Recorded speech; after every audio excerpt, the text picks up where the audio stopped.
Good morning mga idol. Pagkatapos lang natin gumawa ng mga pintuan ng kulungan natin para maayos yung ng mga manok ko. Ipakita ko sa inyo. Ano?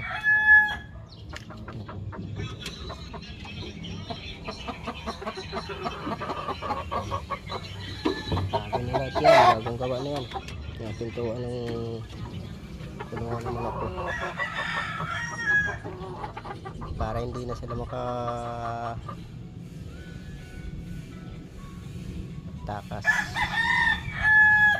at saka para hindi sila masyado mainitan, makakasingaw yung dito, makikita nila yung nasa labas, para hindi sila masyadong nabuburo doon sa loob.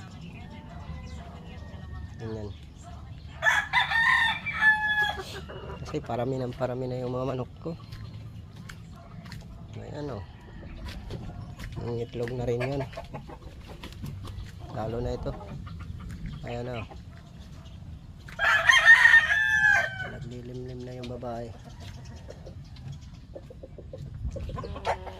Ito, kaayos ko lang ng pintuan rin ito.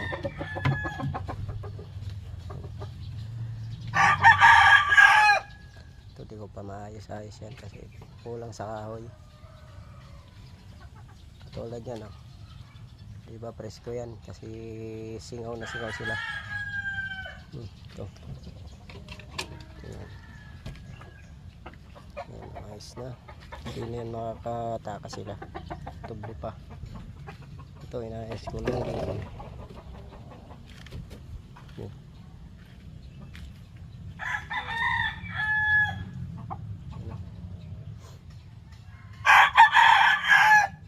Ganda ng mga forma.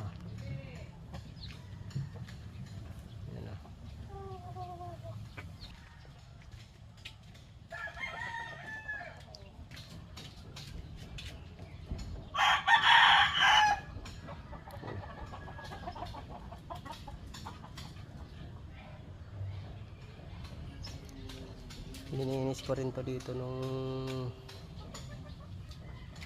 umuulan-ulan ng isang araw. Lininis ko para ayan nga, tinambak ko doon yung para sunugin na lang.